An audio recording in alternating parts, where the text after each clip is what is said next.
At Bath Savings, you know us for our exceptional customer service. And that service extends to our secure online and mobile banking solutions, so you can feel comfortable accessing and managing your accounts wherever you are. And it's all backed by the same personalized customer service from neighbors right here in your community.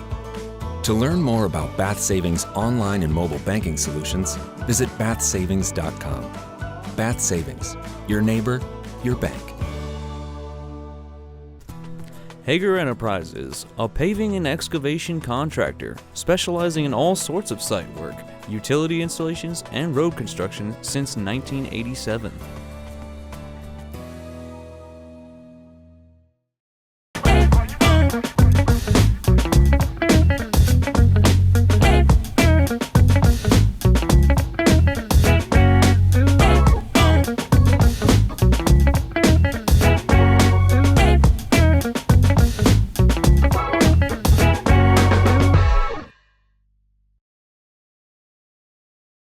Hello, everyone, and welcome to this episode of High School Hoops. I'm Larry Seidling, your host, and today I have Midcoast Maine's Hall of Fame broadcaster, Charlie Crockett. And Charlie, it's been one heck of a basketball season, hasn't it? You know, it's amazing, Larry. When we started off doing these broadcasts, I thought, I hope this is going to be a good season, but it seems like every game we do is just amazing. It's been phenomenal because, I do the Madomic Valley games, and we've had pretty much a cakewalk all winter. On the boys' side, the girls been a little bit more tenuous, but the boys have been incredibly talented. They're incredibly talented, and they really haven't been tested yet this year. So I think Spruce maybe for a half might have been a game, but outside of that, it not much is going on. On the Lincoln Academy side, they've stumbled a little bit here at the tail end. They had that big win over Oceanside, and then they lost to Belfast and Madomic 2 games in a row. Like, I can see them losing to Madomic. I really don't understand how they lost to Belfast, but with the Windjammers, it's been, the boys have really had a brand new team this year. They just had one kid back really from last year, but they've done remarkably well. They've had some games that they should have won, but a young team like that, sometimes it's hard to get them to know how to win the game when they get down to the final few minutes, Well, Camden's probably got one of the premier scorers in the whole mid-coast here, and Nolan Ames. That kid can score the basketball. He can. And, he is an amazing kid. Not only can he score, he plays super defense, Larry. He is a real nice kid, and he just jumps so much higher than anybody else. He brings down rebounds that normally a kid would not get. Well, Coach Gabriel's done a heck of a job over there because they brought everybody back. Everybody was new except for the Ames boy. And they've been in about every game. They really haven't got blown out too much this year. No, I think the biggest score against them was 11 points, and that was Madomic Valley. And the rest of them, he's had 2 or 3 games less than 3 points. And those are heartbreakers. They build a lot of character, Charlie. Oh, it does. But the other night, Larry, it was unbelievable. They had they played Coney, and they had about an 11-point lead early in the ballgame. They went out and they hit several threes in a row and what have you. And then Coney kept coming back, and they tied the ball game, and then it switched back and forth. And Coney took the lead, and at the very end, with 1 second to go, he took a shot from behind the 3-point line, and it almost went in. And if they had gone in, they'd have won it because they lost by 2 points. So, Charlie, we got because this is a big week of basketball for both Camden and Madomic. Camden's, if they can come in and pull off an upset at Madomic Valley, that's worth a bundle of tournament points. Although I don't think it's going to make much difference. They're going to probably go into the tournament, 4-5 or something like that? Yeah, I figure there's no way that they can be out of that 4 or 5 bracket. They might be in the 4 or they might be in the 5, but I don't see them dropping down. I don't see them going up, even if they should have a big upset over Madomic Valley, because that's the only game they have. And Coney still they still have Lawrence, which isn't particularly good, but they do have Gardner. And if they win that Gardner ball game, which they should, then there's no way the Windjammers can go by them. Can Coney move up, or will Coney Camden see each other in the tournament? I got a feeling it may be Coney and Camden Hills in that final, because Hamden has got Bangor and Oceanside. If they win those 2 ball games, they're going to pick up a ton of points.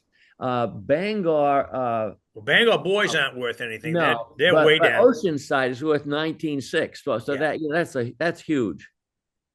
It'll be interesting. And the Camden girls are pretty much in the same boat the boys are in too, aren't they? They really are. They really are. The Camden girls have been up and down. They've got Madomic Valley, and that's it. But they're in fourth, and I don't see how they're going to go by Hamden, because Hamden's got Bangor and Oceanside in there, and Camden Hills just. They may very well beat Madomic Valley. They did the first time around. It was a close ball game, but they did beat them, and I think Madomic has played probably their best basketball in the last couple of games I've seen them all year. Yeah, that's going to help. That is going to help. The Windjammers they've had some trouble with kids being sick and kids being on trips and what have you. And they're just starting now to, after you get kids missing and other kids have to fill in, it takes a little while to gel again. And I think they're getting ready to gel again. So it could be a real good game at Madomic Valley. Well, yeah, I think so. And of course, the secret to beating Madomic Valley is containing the Williamson girl. And the last couple of games, she's figured out that if she can get her teammates involved more in the scoring, they're a much better team. But when she doesn't, they stumble a little bit. And I think against Oceanside the other night in that first half, she got a couple of more girls involved in there. The number 2 there, I can't remember her name. Anyway, and she scored, and they were ahead of Oceanside, held them scoreless in the second quarter. And they went in with a 4 or 5 point lead at halftime, and they were up 7, I think, at one time in the third quarter. But that's a pretty poised Oceanside team, well coached, Coach Breen, and they handle the basketball really, really well. And that is their key, Larry. They do. They have those girls out in front that do a real good job. Now, when Madomic Valley played Camden Hills, Williamson did score 19 points, but she was backed up with Jackson, and Jackson had 16. But the rest of them, 2 points. The most that anybody else scored was 2 points. Yeah. With the Windjammers, they're a little different. They're a funny team sometimes. They can get, several girls can score 10, 12 points in there. Will they? That's a whole different That's the question. That's Sadie Knight was the girl that came alive there for against Oceanside in the second quarter, and she had 3 big baskets. And I said, but there again, we missed so many fundamental layups. The 2 bigs from Madomic there, they had some wide open layups. And boy, Charlie, those will come back to haunt you. It's like foul shots. If you don't make the easy ones, they'll come back to haunt you. Well, we have seen that, Larry, all year long. Dave and I have been watching these teams, not just the girls, but the boys too. They'll go in and they try to put that soft one up rather than use the backboard and make it easy. And we have seen and said on the air many times this season, why are they missing so many layups? Because that should be a 98% shot. Yeah, one of my entertainments is watching Coach DePatsy come unglued when somebody misses an easy bunny. It's just they try to do a finger roll or something fancy, just fundamental basketball, and it still only counts the same, Charlie.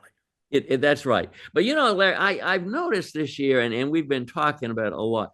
I think the defensive has really taken a major leap forward this year. It seems like every team is playing super defense. Well, certainly the Madomic boys are only giving up 36 points a game, and you're going to win a lot of ball games when you're only giving up 36. Oceanside scored 47 the other night, and they've held all but 3 of their 17 wins that they've had.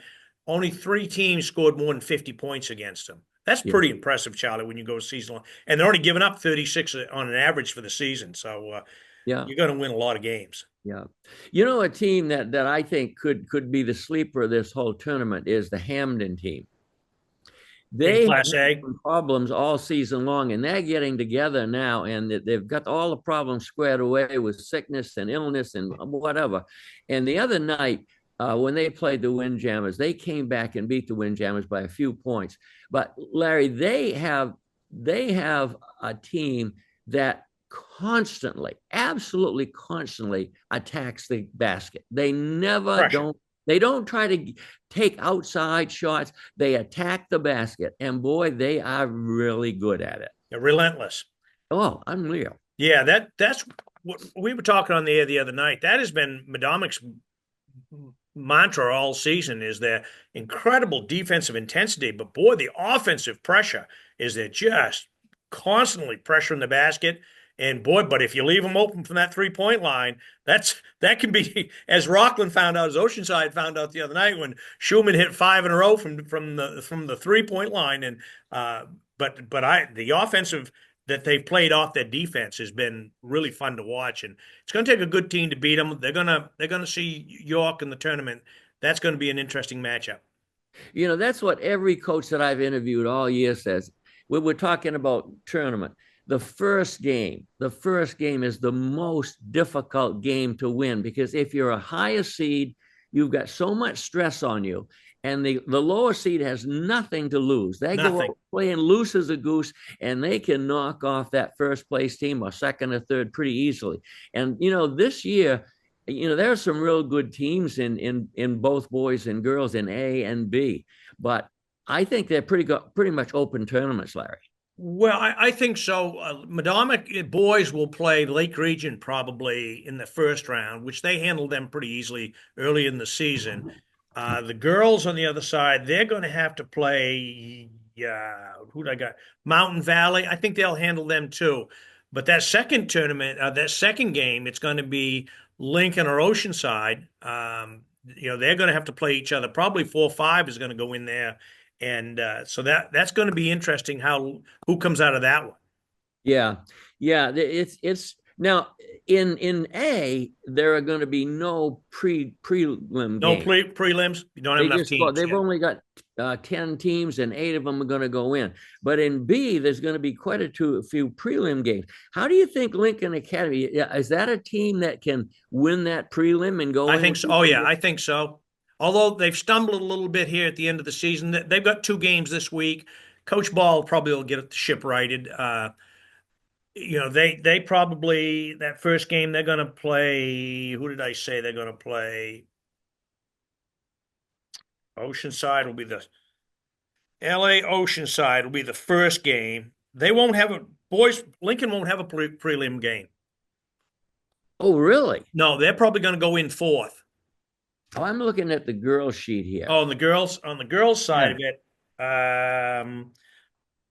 you look at this here. LA girls, I don't think they're gonna have to play a preliminary game. They're 9th or 10th? Yeah, they're down there. They're 11th right now. 11th. So they are gonna have to play a prelim game. Yeah, I don't know. The boys, yeah, the boys. They're another team that played well early in the season. They kind of stumbled here in the middle of the season.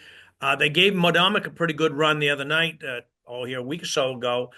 I don't know. They're a young team. I don't know. That's a good question mark, Charlie.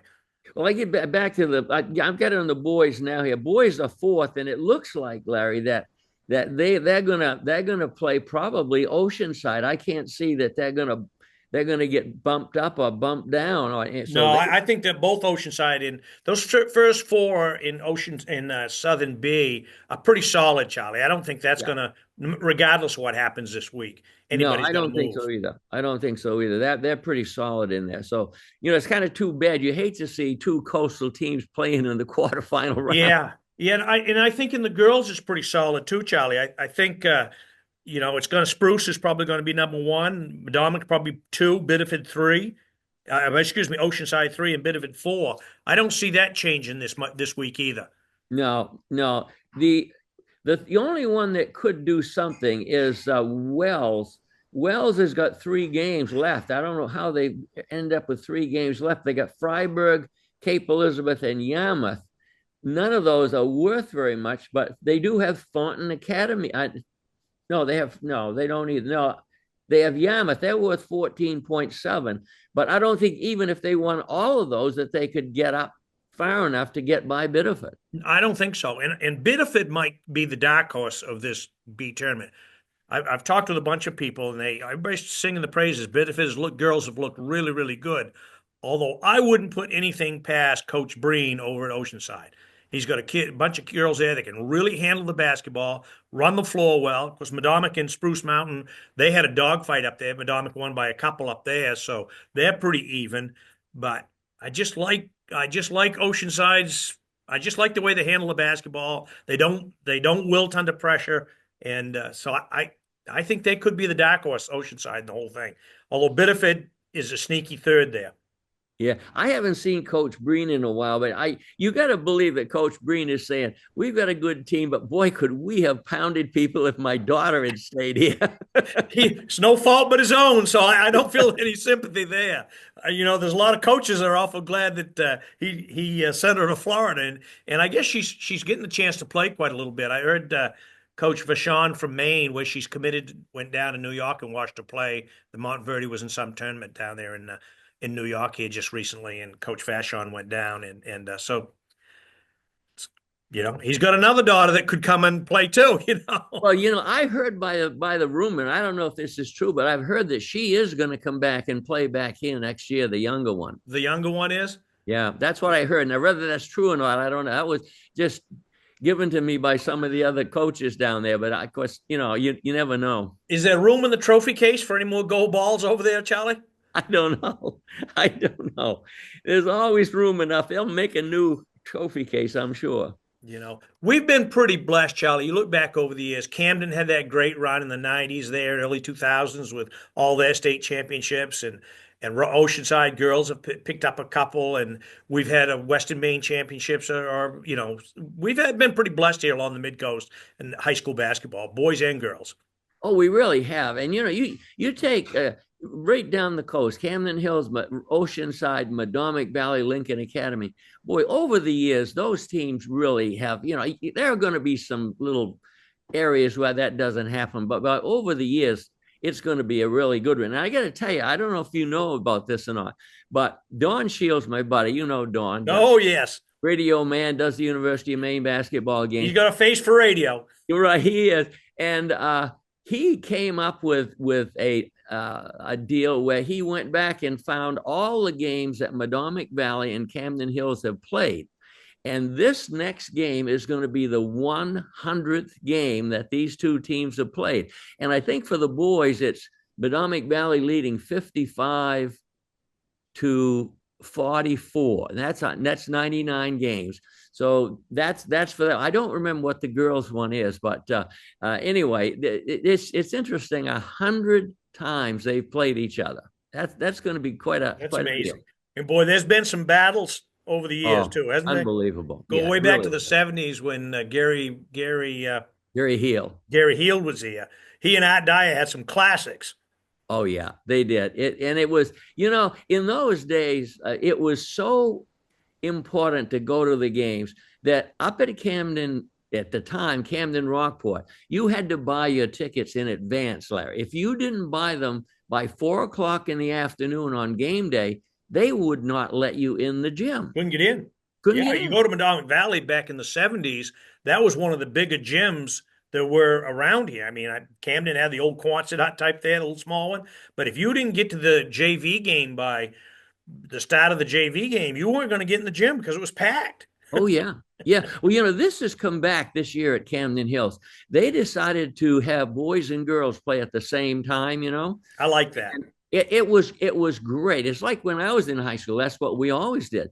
But the gyms were absolutely packed. In fact, I think if there'd been a fire marshal around, they might have told people they had to leave. It was so full. But boy, it was so exciting to have so big a crowd at those games. Charlie, we've had some big crowds, but we've also had some from less than some pretty unruly guys. I don't know if you followed it too much. We had a fan escorted out of the gym at Madomic Valley last week against Erskine. We had to have a police escort to take him out. Then I saw through my buddy Lucas McNally's MaineBasketballRankings.com where in Oak Hill they had like 8 adults escorted out of a game.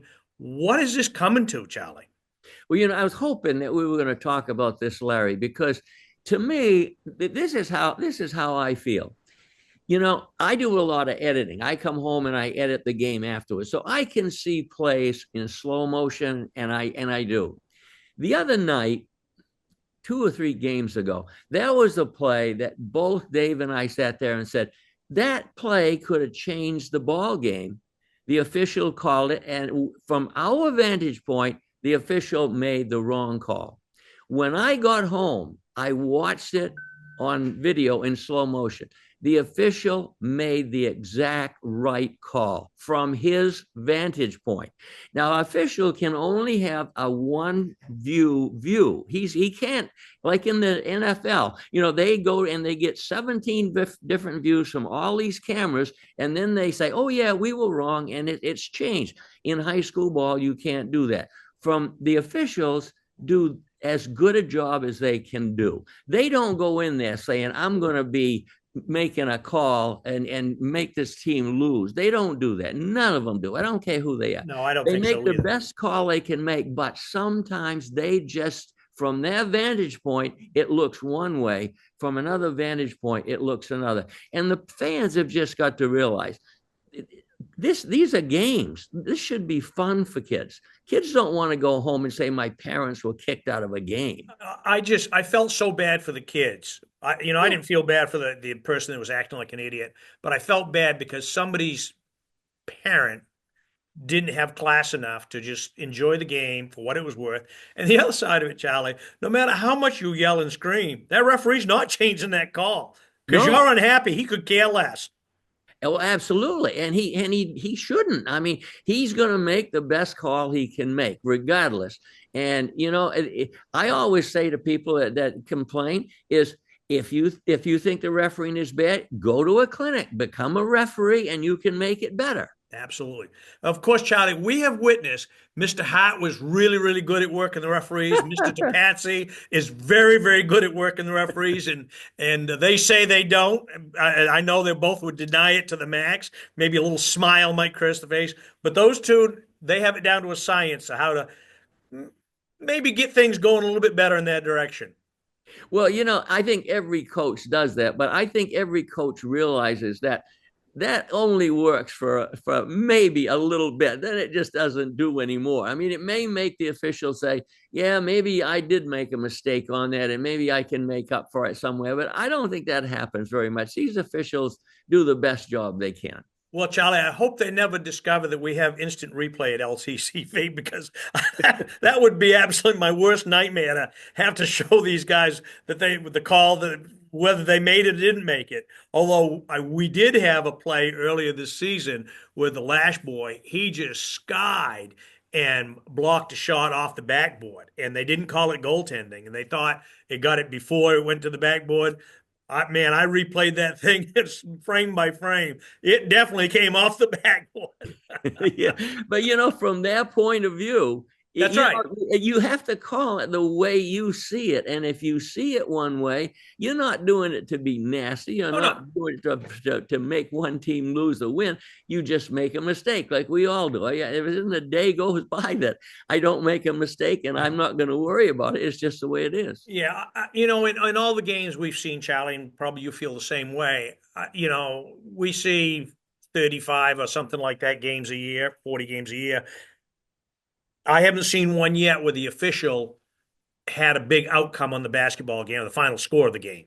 Nobody made a call at the very end of the game. The officiating was so bad. Usually, is you went to the foul line 20 times, you made 4 shots, and you lost by 5. Right. So Speaking of that, that's always been my take on it. Speaking of that, not to change the subject, just you brought it up. What do you think about the new rule? We're not getting people going to the foul line very much anymore. I hate that 5 foul rule and then reset the clock. I like the 1-and-1. I like the pressure. You got to make them that takes a little coaching strategy out of it. I don't like it at all. And I don't know. I don't think our foul shooting has been great this year. Even Madomic is a pretty good foul shooting team. They've had some games where 50% was as good as they did. And I just think at the high school level, you should be 65, should be able to make 6, 7 out of 10. Well, the thing that I find difficult is at the end of the game, when it is a close game and one team has got 1 foul committed and the other team has 4. That team that has 1 foul, all they do is keep fouling. It doesn't do anything. They just keep fouling. Just stops the game. Yeah, and it just seems to me that you're just making a situation where after a while, if one kid just keeps getting fouled, somebody's going to punch somebody in the nose pretty quick, because you don't want to get fouled all the time, because it doesn't do anything. It used to be if you fouled, you went to the line, and then you might miss the foul shot, or you might make it, you might win the game, or you might give the other guy a chance to get a rebound and go down and win it on the other side. I don't know. That end of the ball game thing really bothers me. Before we run out of time, Charlie, have you heard anything about reclassification for next year? Yes, I have. Okay, fill us in at home here. Okay, I don't know how true this is, but we were talking about this the other night. And if you look at the system now, some of these groups have like 19 teams in them, and some only have 10. Well, that's crazy. So they're trying to put them into a situation where the groupings are going to be more equal. And they're trying to get, like, Camden Hills apparently is going to go AA next year. Oh, really? Potomac Valley, Lincoln Academy, Oceanside are all going to go A next year.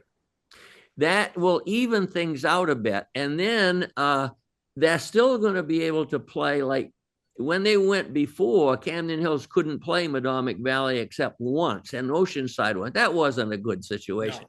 They're still going to let them apparently play their rivals, even though they're A, double A, and A. They'll just play in a different tournament, and they'll try to get the tournaments so that people are going to be, rather than Bangor having to go to Portland to play tournaments, Bangor would go to either Bangor or Augusta. It'd be a shorter thing. It's going to be different. And then what they're going to do is they're going to take all of the little schools, and they're going to put them, they have to be less than 100. And I don't think they're going to allow any of them to ask to be higher, so that they can keep all those schools together. Well, once again, we're dealing with the MPA, and that can always be a question mark of how that's going to come out, Charlie. Well, that's the thing we were talking about, because these are just what they're planning, but they've got to go to the MPA, and those guys are going to have to vote on it. They may just vote the thing right out. I mean, it isn't a fait accompli. I mean, they've got to see what they can do to make it work. And I'm sure there are going to be some teams, as there always is, Larry, that they're going to think that they don't get a good shake on this deal, and they're going to fight it like crazy. Well, I can still remember back when my boy was in school in the 90s when Mr. Hunt came in and he wanted to play A. And if he had stayed in B, because they played up, there'll probably be at least one or maybe two new gold balls sitting in that trophy case, because they were very, very good, but they were not able to compete at the Class A level. Yeah, that's the difference. I mean, you get a lot of schools that can go up and play, like Madomic Valley this year. They could be playing in A, and they would easily just fine. There's no problem with that. On the other hand, there are years when that just wouldn't happen. Yeah. So it's a difficult one, and there ought to be some method for taking care of that. Maybe if you've gone 5 years and you haven't had a winning record, maybe they can put you down or something. Yeah. But they got to bring someone up. It's got to be an equal thing to bring someone up. So I don't know. Well, Charlie, we've run out of time. It's going to be a great last week of high school basketball. It looks like Thursday might be a snow day, but we'll play it probably Friday night. We thank you for sitting in with us. Hey, enjoyed it very much, Larry. Anytime. Thank you. Thank you. And for you folks at home, next week we have got the last man out of town shut the lights off, Dave Albee, coming in from Dover Foxcroft originally, Hall of Fame sports writer. Used to be a voting member of the Hall of Fame, Baseball Hall of Fame. He's going to be sitting in with me along with Al Barron from Madomic Valley and Kevin Nelson from Dover Foxcroft. It is the 50th anniversary of that dramatic state championship game they had back in Augusta, and yours truly was there, and I am really excited. So, folks, thank you so much for watching, and Charlie, thank you again, and we'll see you next Monday night for High School Hoops. Thanks for watching.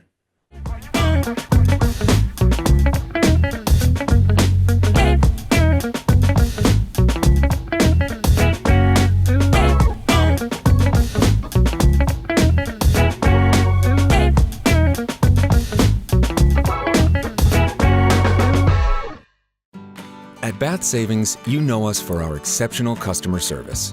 And that service extends to our secure, online and mobile banking solutions. so you can feel comfortable accessing and managing your accounts wherever you are. And it's all backed by the same personalized customer service from neighbors right here in your community. To learn more about Bath Savings online and mobile banking solutions, visit bathsavings.com. Bath Savings, your neighbor, your bank. Hager Enterprises, a paving and excavation contractor specializing in all sorts of site work, utility installations, and road construction since 1987.